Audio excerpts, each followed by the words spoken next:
get to go first. Oh, I do, huh? Okay. My name's Dave DeSelm. I'm the senior pastor here at Fellowship Missionary Church in the south side of Fort Wayne. Began as a church plant back in 1982, so we're celebrating our 30th anniversary this fall. About 50 of us began back in the YMCA. And back in those days, South Fort Wayne was still pretty healthy.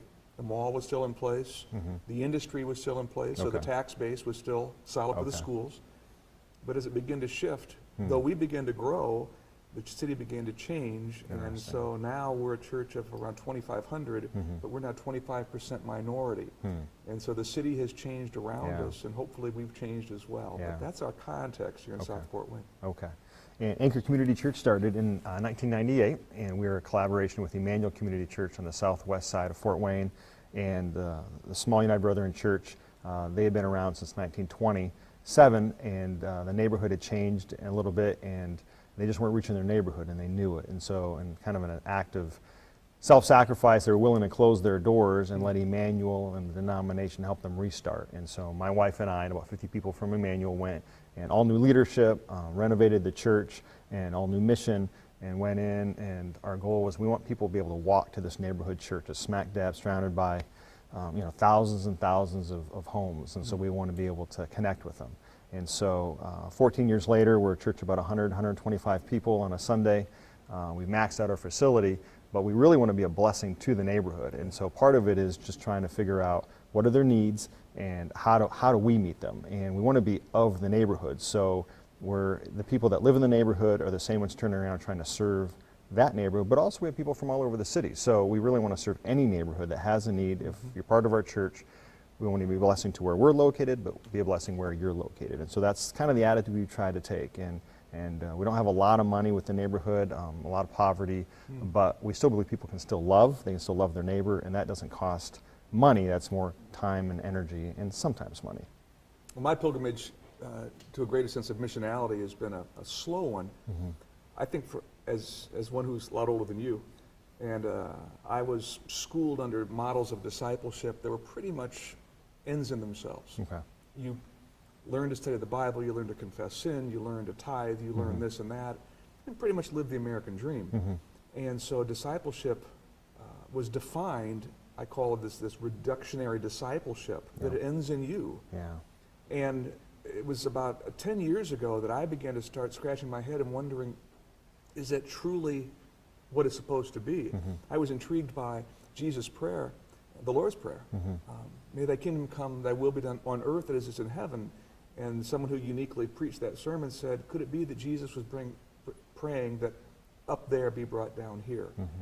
And for me, this was a revolutionary thought, that the kingdom wasn't simply something we're going to go to one day. It is something here and now.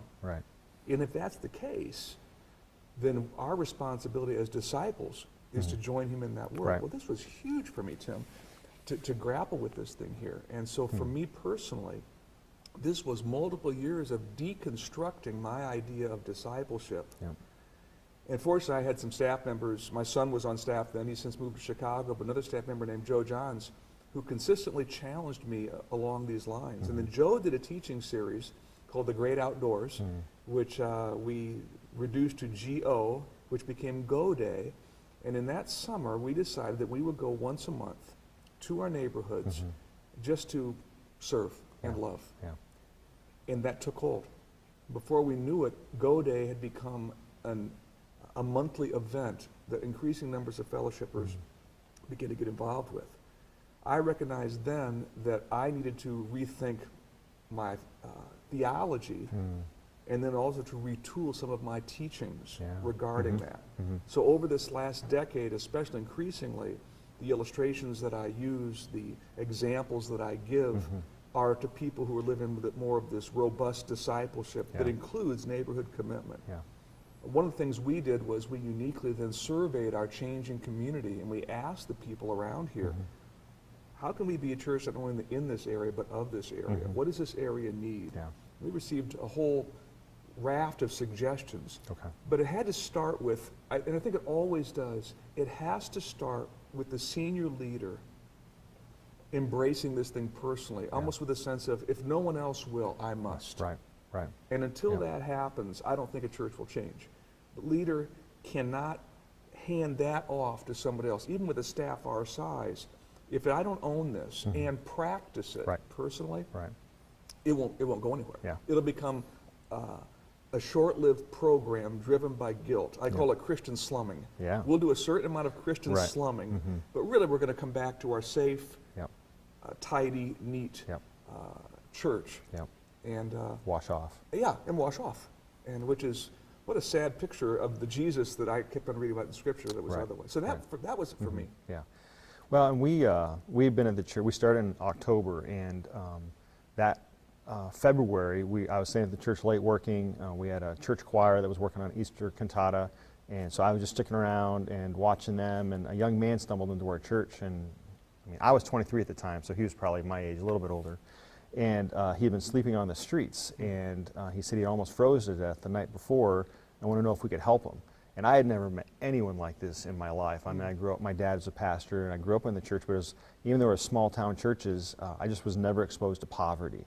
I knew they were around, but I didn't know any poor people. And here a guy walked in that just shook my world. And so, we're trying to figure out, how do you help someone who's been homeless, and that's just part of their world. And so we thought, well, we want to be an anchor for him. We want to be, he's from the neighborhood, we want to figure out how to help him. And so, a lot of leaders in our church jumped in and tried to help him and his wife and their kids, and just kind of drew us into the world of poverty, homelessness, addiction, having had felony charges, prison record, in the DCS. I mean, just all the things that we eventually found out were true of so many people in our neighborhood, and just learned the hard way of entering into their world and how do they see things and do things, and confronted with, we had middle class values, and their values are so different. And so what is it we're trying to do? Help them become more middle class, or help them to meet Jesus? And what if they could still meet Jesus, and they'll still have to deal with homelessness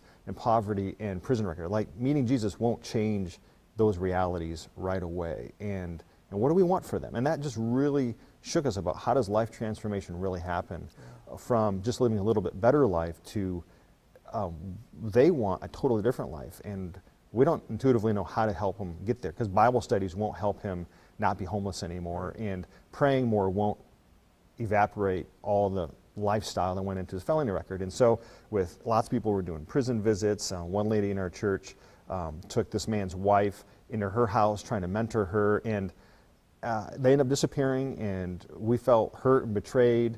But then we had to process, well, what just happened, and what was more important, that maybe that was more about us than it was them. Maybe we needed to meet them more than they needed to meet us. And then we really started thinking, well, if other people came to our church, like, how could we help? Like, what does help really look like? And what if we don't want to turn anyone away? What can we do? And how much money is involved? And like, all those experiences kept piling up because people kept on coming just from where we're located. They'd walk in, and we heard the stories of, well, since you start with A, we started with you, Anchor Community Church. So we just got called first a lot of times.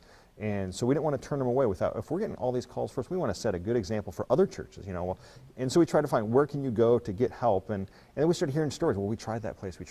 And so as we just heard, like, we don't want the church to be just one more thing that turns them away. And how do we really help? And that led us on a long journey that we're still trying to figure out. But as a pastor, I wanted to lead our congregation into that. And not just, we're a church that helps poor people, but we want to be a church of poor people. Like, we want to be the kind of church, like, if you're homeless, you can still come worship with us and fit right in. And the neighborhood itself has been a great teacher to many of us.